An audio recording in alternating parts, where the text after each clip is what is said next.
માર્ગ એ ભાવનો માર્ગ છે. અહીં ઠાકોરજી એ કોઈ મૂર્તિ નથી પણ સાક્ષાત નંદકુમાર છે. માટે તેમની સેવામાં કેટલી નાની પણ અત્યંત મહત્વની બાબત ધ્યાનમાં રાખવી જરૂરી છે.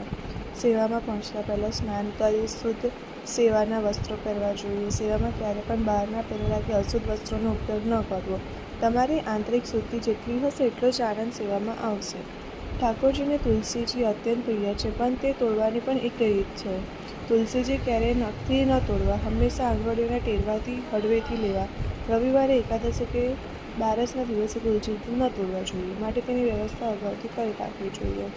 ઠાકોરજી જે કોઈ સામગ્રી ધરે તે સંપૂર્ણ શુદ્ધતા અને પ્રેમથી બનાવેલી હોવી જોઈએ.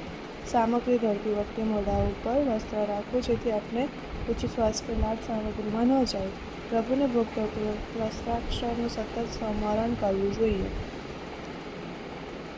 સૌથી મહત્વની વાત, સેવા કરતી વખતે મનમાં કોઈ ચિંતા કે ક્રોધ કે સંસારના વિચારો ન હોવા જોઈએ. એવો ભાવ રાખવો કે મારા લાલો જમી રહ્યો છે, મારા પ્રભુ પોઢી રહ્યા છે. સેવામાં શુષ્ક વિધિ કરતાં સ્નેહ વધુ હોવો જોઈએ.